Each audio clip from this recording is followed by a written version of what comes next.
From the caves of the Middle East, we know fire was being used routinely by 150,000 years ago.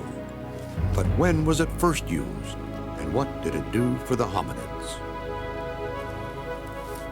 This was probably the first major step in the long series of technological steps that transformed early people from a subservient species to the dominant species that we know people to be on Earth today.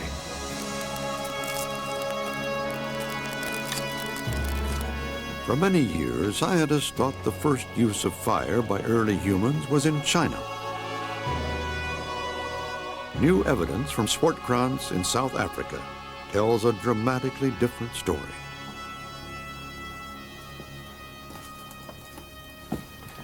Well, it was while we were excavating the contents of this gully up against this wall that we found over 200 pieces of burnt bone in the stratified layers that went right through this profile here. The burnt bones date back to over 1 million years ago. We're now looking at fire that's 3 times earlier than previously thought, and not from China, but from South Africa. So those of us that were working on it were thrilled at even the possibility that this could have occurred. How do you go about showing not only that there was an association of humans with fire, but how do you show that the fire was used? And the answer to that question has to do not so much with the proof that humans used the fire, but a disproof that natural agencies could have caused the fire. In a grassland type situation, fires tend to roll pretty quickly over the landscape, and if an animal gets caught in that fire, sometimes the flesh will cook, but the flesh will actually protect the bones so that bones don't cook. If I scrape off this cooked flesh, you can see just like a roast that hasn't been in the oven for very long, the bone looks nice and fresh. It's not really darkened to a very high temperature. There's no char that's been created. On the other hand, if a bone has been in a fire for a long time and the temperature gets to a sufficiently high stage at about 300-400 degrees, then you get blackening, you get soot forming. And that is the case with this bone here that we've placed into this campfire here. This bone has clearly undergone a color change. It's turned very black, and actually the bone that's been heated to the highest temperature has turned white again. Now, the point is that this doesn't happen in natural grassland fires. And so if we find blackened bones at an archaeological site like Swartkrans, it means that bones were placed in the fire on purpose. Not only are we looking at early fire, we think we're looking at the earliest fire we're ever going to find in this area because it is the time when they discovered it.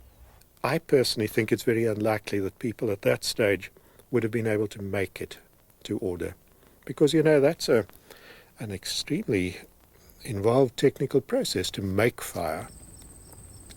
But to go to a lightning strike in the early summer when the grass is dry and when the whole grassland starts to burn, and to bring back some of the glowing charcoal, some twigs and some branches burning, that in itself is an achievement, but it's not nearly as great as having to make that fire for yourself.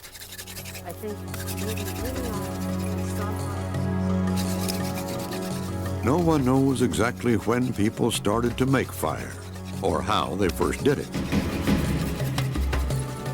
a major way of producing it that's really all over the world is by friction and rubbing 2 sticks together, the classic way of doing it, or a fire drill.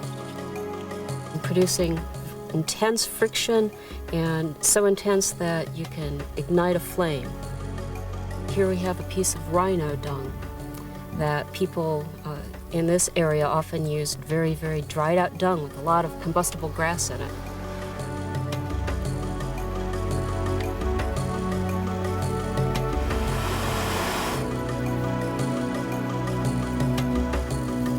You can amplify this technique of the fire drill by other little additions. You could wrap a thong around that upper drill and keep a continuous motion going. Get really tough and vigorous. I must tell you, Kathy, that that this is not only still used as we've seen with the Maasai, but with the Boy Scouts of America. I did this so many years ago, I won't even tell you how many, to get my woodmanship merit badge. And it's not easy to do. If you can hold it, you know, you try to get that thing to go in there, and and that's where that thong would have been happening. They didn't tell me about the thong. I would have used that.